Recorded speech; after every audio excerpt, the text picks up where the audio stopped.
Hello, everybody. Thank you for joining our session with Michael and Tim from Software AG, How to Build an IoT Data Lake. Just a reminder, we will be doing live Q&A after their presentation is over.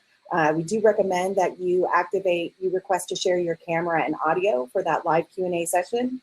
And don't forget that after that live Q&A is over, we will continue the conversation in our Subsurface Slack channel. With that, welcome Michael and Tim, and take it away. All right. Hello, everyone. Thanks for joining our session on how to build an IoT data lake. My name is Tim. I'm an engineer at Software AG. And my colleague Michael and I will now talk about some of the challenges and lessons learned from building an analytics solution for our IoT customers around data lake technologies. Hi, my name is Michael. Welcome also from my side to our session. And without further ado, let's go into it. So what's this IoT we are talking about? So if you are looking for a definition, you can go to Wikipedia and you will find this text. But I will give it a slightly different take. Like the internet always was composed out of devices. But what changed over time is that at the beginning they were very costly, and usually humans were interacting with them whenever communication took place, like an email was sent or a web page was requested. But over the time, the technology became cheaper and better available, and mobile became available. And as of today, we have a huge amount of devices connected to the internet, even much more than we have people on the planet. And they are continuously sending data. So but why are we humans doing this? So what's in for us humans? Yeah, the idea is to do something with the data, or simply said, to generate value from data. So gain some great insights, do some business, things like that. So what's not the IoT we will be talking about today, but also a common field of IoT and also out there in the public. There are a lot of devices for home automation and so on. That's really fun. I also have a lot of those devices, but there also happen bad things in that area. But we are today more in the business side of IoT, or also on the side of industrial IoT and other use cases. So just to give you some examples, there is fleet location tracking. This slide shows a truck, but we also have a big telco which equipped the whole fleet of a local train company with sensors, such that their cargo cars became IoT devices and are sending information about their condition and so on.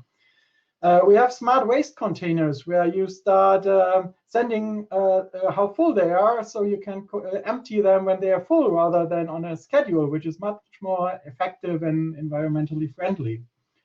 Or with the current pandemic, we quickly were able to build a social distancing application where we allow customers to give their employees a device which warns them when they're too near to another employee, or which also allows tracking similar to what current Corona apps do. Or what we will also be using in this talk, we have this example of painting robots, where customers equip their robots in a car factory, which are painting the cars with sensors and track continuously what's going on. So on this example, what are the data use cases that are in there? So on the one hand side, the customer wants to react really quickly to what's happening. So if the pressure of the paint is wrong in that painting robot, they want to stop it before the car gets damaged, which can be expensive. So this requires a reaction within milliseconds, and this obviously is not suited for any kind of batch processing. On the other hand side, they also want to gain insights from years of production within a factory in order to optimize the settings for a new batch of cars which will be produced in the future. So this requires collecting huge amounts of data, and that better fits in that topic of today, which is about data lakes. So what's special about IoT data use cases? So the devices are out there, and usually they're continuously sending data, and you have to continuously add that data to an operational store, and at some point in time also to a data lake. Most customer installations grow over time. Customers have new use cases. They have new devices. New devices not only increase the data volume, additionally, they usually also add new versions or completely new devices, which also needs us to react to new schemas and new challenges.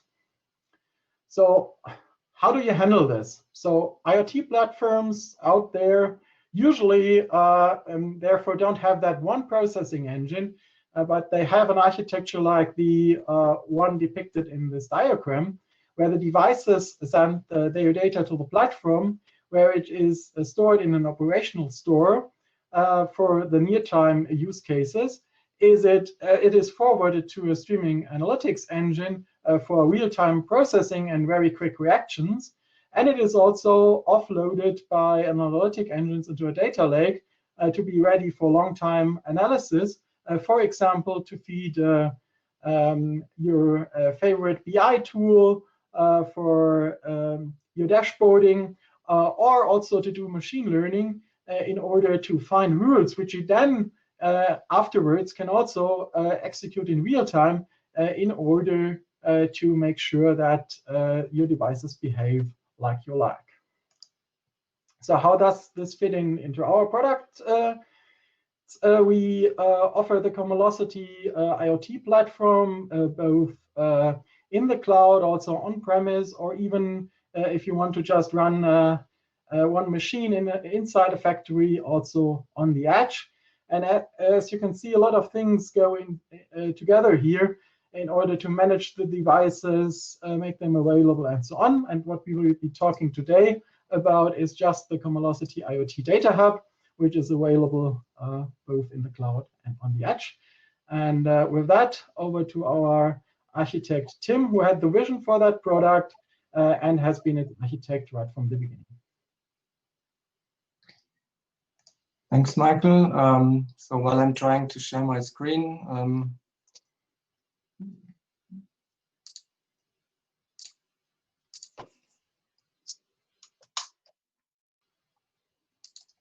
all right. Let's now start talking about what we actually implemented. And this slide here shows a simplified view of our platform. It only shows the components that are required to understand what we did in terms of analytics. As you can probably see here, right in the middle, we have integrated Dremio as a central component for analytical purposes into our platform.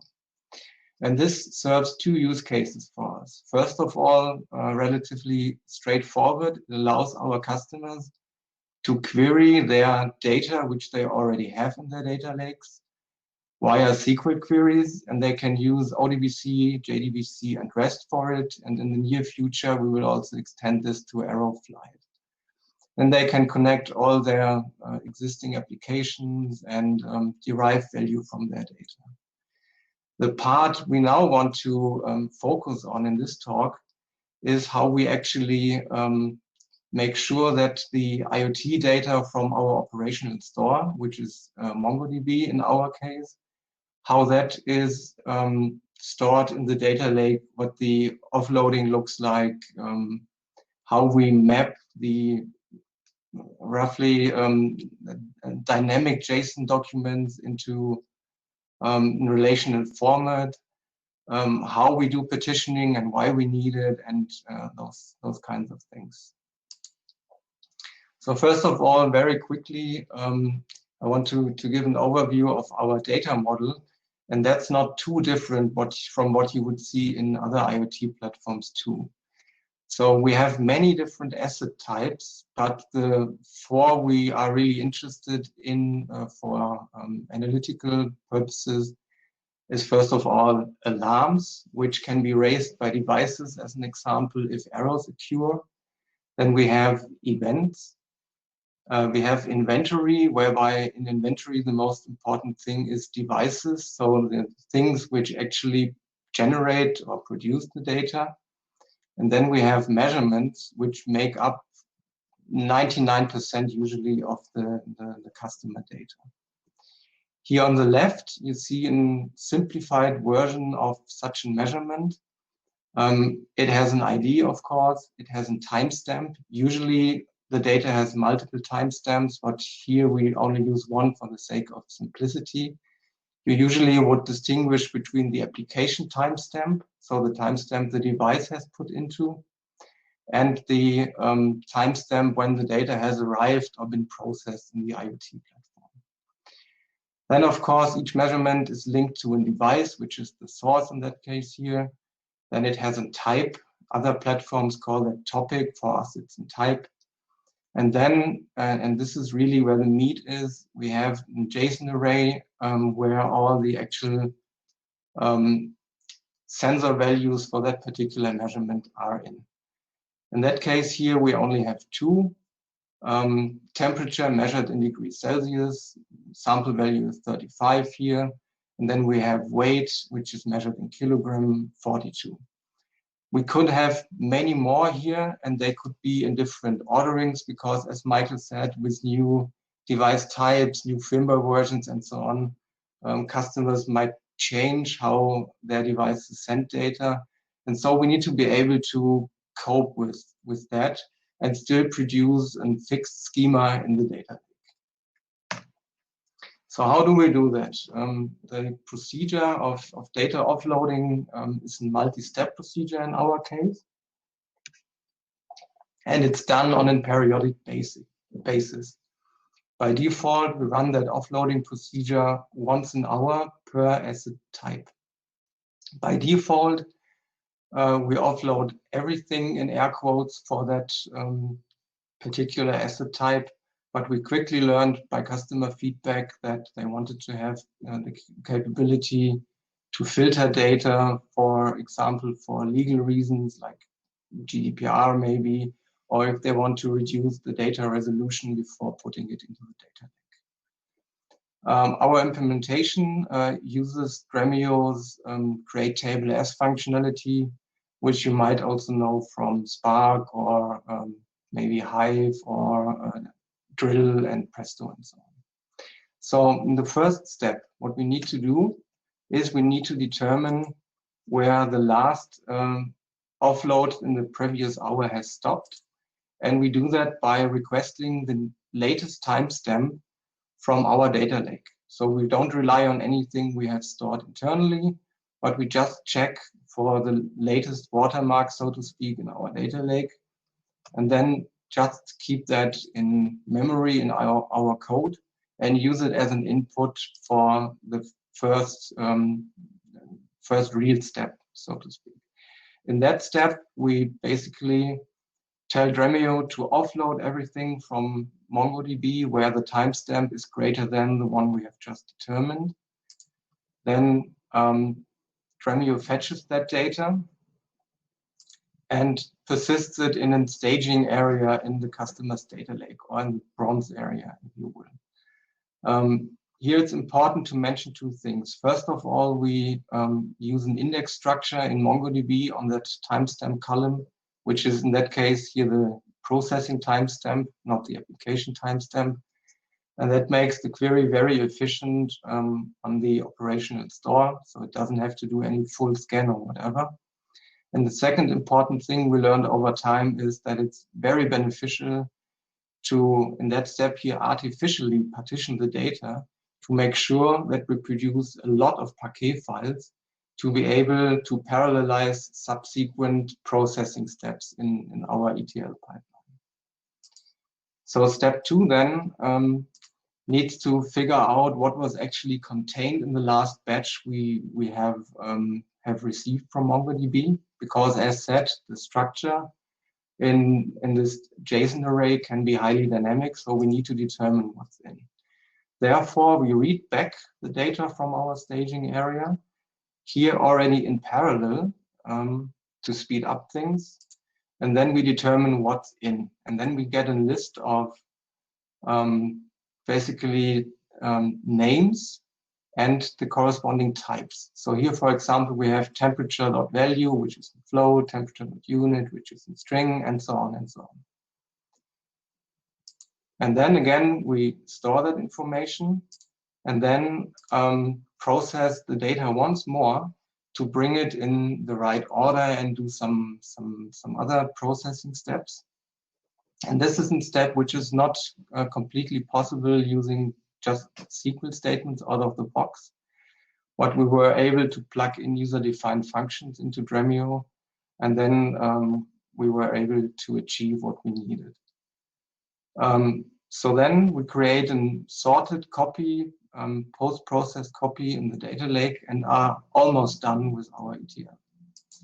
In the last step, we need to read that new data once more, and then generate the actual structure that we need, the relational structure. It will be shown on the next slide. And we already partition it according to the most relevant query patterns of our customers. I will explain that in a minute.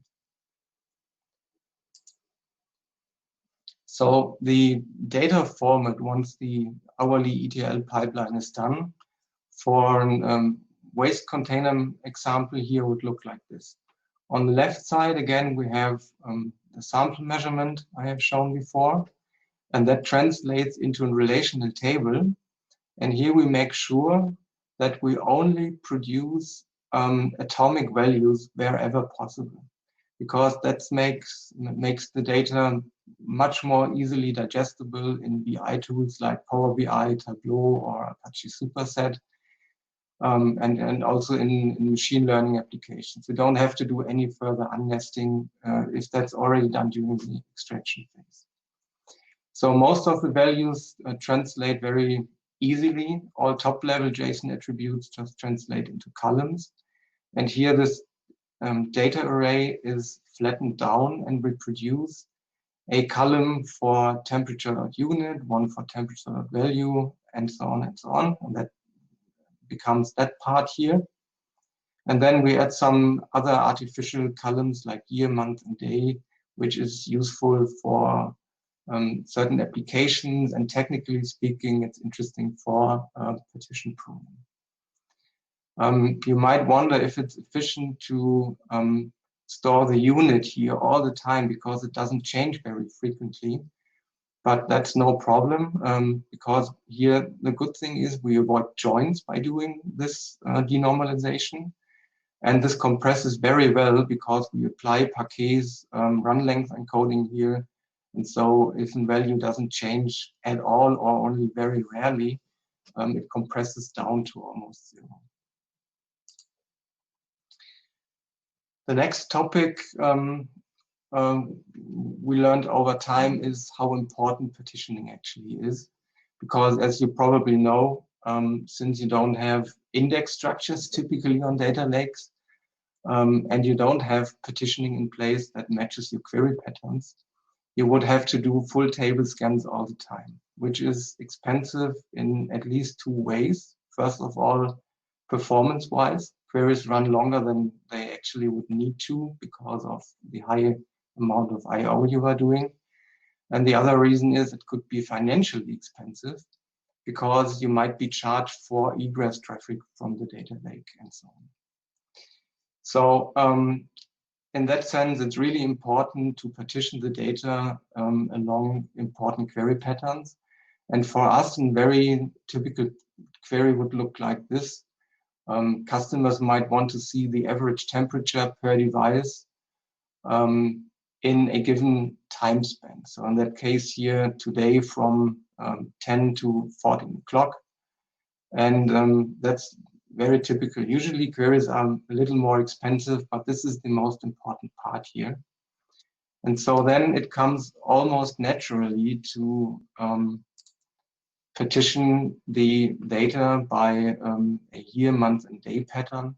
You could go further down, of course, and also do it hourly. This really depends on the amount of data we usually extract.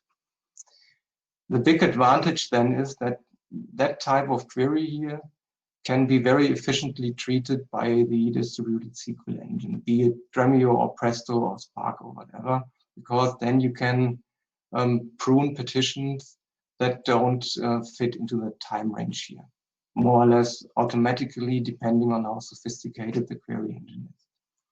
It's important to understand here that in that case, we need to partition by the application timestamp, because customers usually want to query by application time and don't care too much about the time when the data was actually stored in the IoT platform. One exception here is inventory devices, because they are mostly queried by ID, and so it's advisable to not partition them by year, month, day, but by ID. Another thing we learned during the closed alpha phase we did with some selected customers of our product is how important some housekeeping is. And by housekeeping here, I mean running compaction on the data we have extracted into the data lake. In the alpha version, we suffered from the well-known small file problem, because every hourly ETL run per asset type creates one or more Parquet files. Those can be very small files if the customers don't ingest too much data per hour. And if you then want to query the data, you have to open many really small files, which comes with a relatively high latency. And so we decided to implement compaction. And that means that we run that once per night for every customer table and collect everything we have extracted over the day and compact it or write it to as few Parquet files as possible, and replace those incremental folders here by one daily folder, keeping the year, month, day partitioning in place.